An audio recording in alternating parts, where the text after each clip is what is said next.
Seja muito bem-vindo a mais uma aula do nosso curso de Geometria Analítica. Eu sou o professor Júlio César, é muito bom ter você aqui comigo. Nosso assunto de hoje é equação geral da reta. Nosso último assunto foi condição de alinhamento de três pontos, que vai ser a nossa base, vai ser parte muito importante para resolver isso daqui, tá? A equação geral da reta, você já sabe, na primeira aula do nosso curso eu já comentei, que é essa equação aqui, ó. Eu estava apresentando a matéria, falei que o ponto é um conceito geométrico representado de forma algébrica a partir das coordenadas, e falei que a reta, outro conceito geométrico, é também representado na geometria analítica, só que através de uma equação. Na verdade, essa é a equação geral. Nós temos outros tipos de equação de reta, mas essa daqui é a base para todas elas. Tudo bem? Então, tá aqui o lembrete. Como de costume, nós vamos partir do nosso plano cartesiano e tentar chegar aqui para te mostrar quais são os caminhos, tá? Além de ser interessante você ver a demonstração para aprofundar seus conhecimentos matemáticos, também tem outro ponto super positivo, que é a oportunidade de rever conteúdos que já foram vistos no ensino médio ou até mesmo de ensino fundamental 2, algumas faturações, algumas propriedades de potência, que a gente sempre pode se deparar e acabar não lembrando. Então, já vai relembrando aqui com a gente. Vamos lá. Então, eu tenho aqui um plano cartesiano, eixo das abscissas, eixo X, eixo das ordenadas é o eixo Y. Coloquei três pontinhos ali, ó, A, B e P. Isso aqui pode te soar estranho, porque não C? Só para dizer que pode ser um ponto qualquer, tá? Inclusive esse ponto está bem destacado em relação ao A e ao B, mas ele poderia estar aqui, ó, entre A e B, poderia estar antes do A, mas eu preferi colocar depois do B. Para a gente ganhar um tempinho, eu já coloquei também as projeções. As projeções ortogonais de A nos dois eixos, quase que não sai a palavra, o B também e também para o P, né? Tem que ser assim. O que é que nós podemos usar aqui? Já falei, condição de alinhamento de três pontos. Por quê? Porque eu sei que esses três pontos estão alinhados. Afinal de contas, A pertence à reta R, B pertence à reta R, P pertence à reta R. Se três pontos pertencem à mesma reta, são pontos colineares, são pontos alinhados. Tudo bem? Então, vamos lá. O que diz a condição de alinhamento de três pontos? O determinante gerado a partir das coordenadas de três pontos alinhados é nulo, tem que dar zero, né? Então, eu vou montar esse determinante, ó. As três coordenadas x, as três coordenadas y e aquela coluninha do 1 para poder deixar um determinante de uma matriz quadrada. Como que eu vou começar? Eu costumo colocar primeiro as coordenadas desse ponto diferentão, tá? Ah, mas se eu quiser começar pelo A, ordem alfabética, tudo bem, tá? Vai dar certo também, eu já explico por quê. Então eu coloquei o x do P e o y do P. Agora eu vou colocar o A. X do A, Y do A. E para fechar, coordenadas de B. XB, YB. Como eu acabei de comentar, para calcular o determinante nós precisamos de uma matriz quadrada. Ordem 1, ordem 2, ordem 3, ordem N, tá? Então aqui, ó, três linhas, preciso de três colunas. A terceira coluna eu coloco 1. Se você não sabe o porquê desse 1, é porque o 1 é elemento neutro na multiplicação. Então, ele nos dá aqui a matriz quadrada, para que possamos calcular o determinante, e também não interfere em nada, porque elemento neutro, né, como o nome sugere, não vai mudar nada. Pela condição de alinhamento que nós vimos na última aula, esse determinante vai dar zero. Determinante de ordem 3 você pode fazer simplesmente pela regra de Sarros, ou de Sarri, da maneira que você preferir pronunciar, tá? Copiando as duas primeiras colunas aqui, ou as duas primeiras linhas aqui embaixo. Essa das linhas aqui embaixo, esse método não é tão comum. Geralmente a gente coloca para cá, tá? Mas eu faço de uma maneira um pouquinho mais direta, que até por questão de espaço é o que eu vou adotar agora. Eu faço assim, ó. Eu multiplico sempre pegando três elementos, que é o que nós fazemos na regra de Sarri. Então eu vou multiplicar esses aqui, ó. Eu terei XPYA vezes 1, então XP YA, isso é positivo. Agora eu pego esse com esse e dou uma voltinha aqui, ó. Eu não posso vir aqui porque aqui eu tenho 2, então seria 1, 2, 3, 4 elementos se multiplicando. Tá? Então eu pego esse daqui, 1, 2, 3. E eu costumo deixar o x primeiro. Então fica xb, yp. Para fechar, eu pego esse 1 multiplicando esses dois. Então fica xa, yb. Se você conseguir desenvolver essa ideia, vai te ajudar, tá? É bem interessante. Vamos lá, agora aqui, ó. Tá? Nesse sentido, eu troco o sinal do produto encontrado. Então, xb vezes YA vezes 1 é xb YA. Só que negativo. Tem que trocar o sinal. Fiz aqui, agora eu pego esses dois com esse 1. Vai ficar xa YP, negativo. Ficou um pouquinho apertado aqui, mas a gente vai conseguir.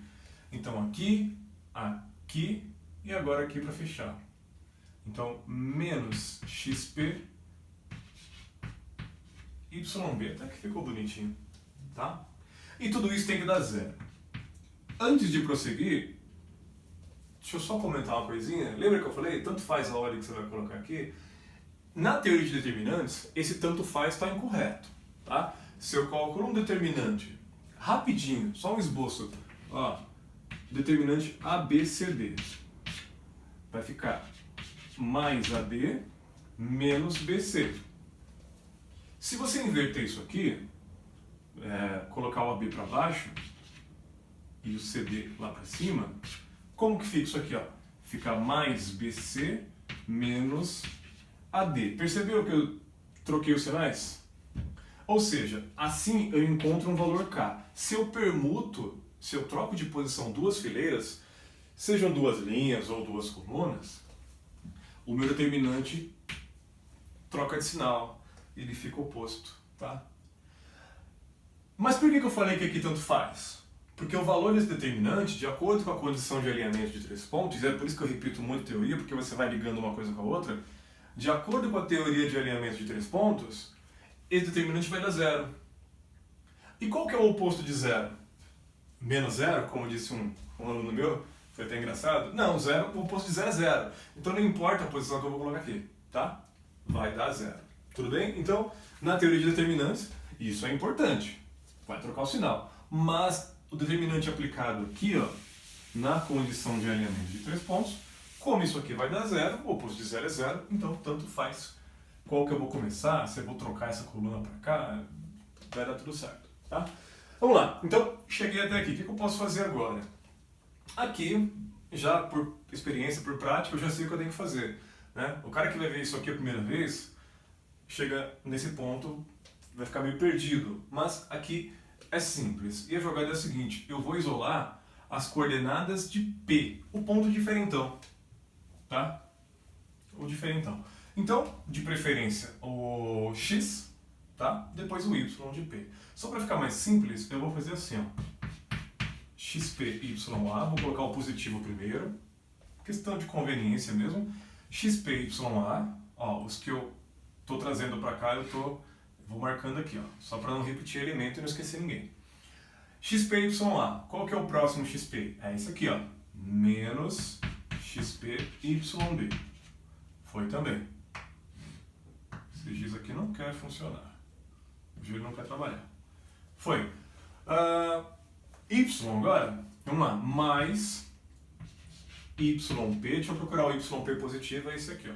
YP, XB. Ah, mas era XB primeiro. Isso aqui é multiplicação, né? Produto, ordem dos fatores altera produto. Com mutatividade eu posso escrever assim, numa boa. YP, XB, esse foi. Qual que é o próximo? Não, esse aqui já foi, tá até marcado já. Cadê o próximo? YP, tá aqui, ó. Tô tão perto que nem enxergo. Tá aqui, então eu vou colocar assim, ó, menos YP XA. Note que eu comecei escrevendo aqui sempre o X na frente, né? Eu falei que eu prefiro o X na frente. Mas depois, pra cá, eu acabei mudando de opinião, depende do momento, depende do que você está fazendo, né? Ou do que você pretende fazer, que vocês já vão entender o que eu pretendo fazer aqui. Esse foi também. O que sobrou? Esse daqui e aquele de lá. Eu vou colocar um positivo primeiro. Então, xa yb menos, então deixa eu já marcar para não esquecer, menos xb YA. Ó, com a mão esquerda. Igual a zero. Tudo bem? Uma coisinha que eu esqueci de comentar contigo é que quando nós iniciamos esse estudo, nós temos que considerar, para a condição de alinhamento de 3 pontos, nós consideramos os 3 pontos distintos, tá? Isso eu comentei naquela aula sobre essa teoria. E aqui, como nós temos, o nosso ponto de partida são os pontos A e B, eu tenho que considerar como A e B diferentes. São pontos diferentes do plano. Até porque, como eu disse na outra aula, se eles forem iguais, se eles ocuparem a mesma região do plano, como que eu vou aplicar isso aqui? Condição de alinhamento de 3 pontos, se eu estou falando de apenas 2 pontos. Se o A e B representam um mesmo ponto, um mesmo lugarzinho no plano. Então eles têm que ser diferentes, tá? Já é a nossa ideia inicial aqui, ó. Tudo bem? A nossa hipótese é de que eles são diferentes. O que eu faço agora? Vou isolar os valores de P. Então eu vou fazer assim, ó. XP. Esse G está difícil mesmo hoje. XP, sistema operacional. Vou colocar em evidência. Então XP, que multiplica YA, você pode pensar assim, ó. Eu tenho 2 fatores, o XP e o YA. Se um sai dos parênteses, o outro entra. Tá? Um saiu, o outro ficou. O XP veio para cá, mas ele malandro que é, deixou o sinal de menos para o YB. Então, menos YB. Antes de prosseguir, eu sempre recomendo aos meus alunos, faça a multiplicação na mente, tá? Não é para escrever. Faça de cabeça e verifique se volta para cá. Esse vezes esse vai dar XP YA? Vai. Esse vezes esse, ó, XP vezes menos YB. Menos XP YB. Tá certo, tá? É uma verificação de poucos segundos e que pode salvar a sua pele. Às vezes você faz uma faturação, não verifica, coloca um erro na sua conta e, sei lá, 2 minutos depois, lá no final do cálculo, você está errado, não sabe onde está, tá? Perdeu toda uma conta só porque você não verificou isso daqui, tá? Os professores verificam, todo mundo deve verificar. Eu acho que é legal. Vamos lá, continuando. Agora eu vou colocar em evidência, eu coloquei o x do p, eu vou colocar o y do p. Então, y do p, a ideia é a mesma, esse daqui saiu, esse daqui vai ficar. O y do p é muito malandro, ele vem para cá e deixa a parte negativa, o sinal de menos para o xa. E aqui não tenho o que pôr em evidência, né? Não tenho o que pôr em evidência, nós vamos só escrever.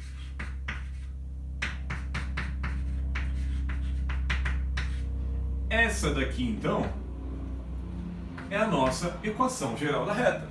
Olha que coisa linda! Imagina só se representar com isso daqui. É uma loucura, né? Fica muito complicado. Primeiro, que já assusta, já dá medo. Para memorizar isso aqui já seria uma loucura, né? Outra coisa, como que é essa equação geral da reta se eu falei que essa daqui é a equação geral da reta? Então nós temos que fazer isso daqui e virar aquilo lá. Mas como que eu vou fazer aparecer um Azinho, um Bzinho, um Czinho? Como que eu vou fazer aparecer só X e só Y? Aqui sempre é X com uma letrinha e Y com uma letrinha. Né? Como que eu faço isso? Aí é uma questão de simplificação da escrita, tá? Da notação matemática. Quando chega nessa parte, esse X de um ponto genérico P, um ponto qualquer, vai ser chamado simplesmente de X. E o Y desse ponto é chamado simplesmente de Y. Os livros trazem demonstrações onde esse ponto tem coordenadas X e Y, mas eu não gosto muito de começar assim, porque pode gerar uma dúvida para o aluno. Por que esse aqui é XA, XB, esse aqui é só X? YA, YB, isso aqui é só Y. E pode gerar um desconforto. Eu prefiro trazer no final e explicar que é uma questão de simplificação de notação, para deixar a coisa mais bonitinha, né? Mais simplificada. Vamos lá. Outra mudança que nós fazemos. Esse parênteses, que tem as coordenadas y de A e B, é chamado de A. Azinho. Olha o azinho lá. E essa daqui, você já deve estar sacando qual que é a ideia, né? Essa que tem as coordenadas x de B e de A, é chamada de Bzinho. E essa daqui, que não dá para pôr nada em evidência, é chamado de Czinho. E o zero é chamado de zero mesmo. Aí não tem novidade. Vamos lá, então organizando isso daqui, ó, como isso aqui é uma multiplicação, eu posso colocar o A na frente do x. E esse x realmente não quer funcionar hoje. Então fica A vezes x, simplesmente AX, mais, aqui ó, comutatividade, né? A ordem dos fatores não altera o produto, y vezes b é b vezes y, ou simplesmente by, mais c igual a zero. E aí nós temos a nossa equação geral da reta, chegamos aonde queríamos. Só que tem algumas coisinhas que eu devo comentar com vocês, que são extremamente importantes, tá? Na verdade, quando nós apresentamos a equação geral da reta, só falar isso aqui tá correto? Tá correto. Porém, a informação, embora esteja correta, está incompleta. Eu tenho que te falar algumas coisinhas. Primeira delas, vou colocar, deixa eu ver, vou colocar aqui, ó. Vou reescrever a equação e vou anotar assim pra gente. A, B e C são os chamados coeficientes, assim como na equação do segundo grau, que você conhece, tá? São os coeficientes, são números pertencentes ao conjunto dos reais. São números reais. Quaisquer números reais? Quaisquer números reais, tá? Inteiros, naturais, racionais, irracionais, quaisquer. Só que tem uma coisinha que às vezes o pessoal esquece. A, B e C são reais, com A igual a zero ou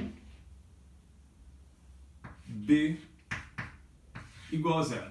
Ou seja, essa equação admite que o A seja zero ou que o B seja zero. Note que eu falei ou. Os dois nulos ao mesmo tempo, isso não pode, tá? Mas por que será que não pode? Vamos ver. Bem rapidinho. Vamos pensar assim, ó. Como isso aqui era só um lembrete, eu vou apagar. E vamos fazer o seguinte, vamos admitir que o A seja zero, só o A. Se o A for zero, quem que é o A? YA menos YB. Então, ó, se o A for igual a zero, quer dizer que o YA menos YB é igual a zero, e aí passando esse menos YB para o outro lado, ele fica positivo, né? Nós temos que as coordenadas dos dois pontos, as coordenadas em Y, são iguais. Dois pontos com coordenadas em Y iguais, ao esboço. Isso quer dizer o quê? Eu tenho um ponto A aqui, um ponto B aqui, e essa daqui é a minha reta. Claro, a reta é infinita, mas eu vou parar por aqui, só para você ver que a projeção aqui, ó, vai dar o mesmo y para A e para B. Porém, os valores de x são diferentes. É um esboço bem simplesinho, só para você enxergar o que está acontecendo, tá? Y de A igual a y de B, mas os x são diferentes, nós temos uma reta horizontal. Né? Plenamente possível. Se o B for igual a zero, você já deve estar sacando o que vai acontecer, né? B igual a zero. Quem que é o B? O B representa xB menos xa. Então, xB, vou mudar a cor aqui, B igual a zero. O Bzinho, cadê? Aqui, xB menos xa. Então vai ficar xB, passa esse menos xa para lá, fica mais. Então nós temos agora dois pontos cujas coordenadas em x, no eixo das abscissas, são iguais. Então nós temos isso daqui, ó. Olha a nossa reta, a projeção vai dar aqui, ó, o mesmo valor de x para os dois pontos, para o ponto A e para o ponto B. Porém, agora o y é diferente. Nós temos uma reta vertical. Agora, se os dois forem iguais a zero, se o A for zero e o B for zero, o que vai acontecer? Nós teremos a mesma coordenada y, a mesma coordenada y para os dois pontos, o que nos leva a crer que é uma reta horizontal, só que também nós teremos a mesma coordenada x para os dois pontos, o que nos leva a crer que é uma reta vertical. E aí eu te pergunto, é horizontal ou é vertical? Ou é uma coisa ou é outra. Se você olhar por aqui, está certo dizer que é horizontal. Olhando por aqui, está certo dizer que é uma vertical. As duas afirmações são corretas, mas quando eu junto as duas, dá um absurdo. A gente chega numa situação que não dá certo, tá? Então, é uma justificativa do porquê que o A e o B não podem ser zero ao mesmo tempo.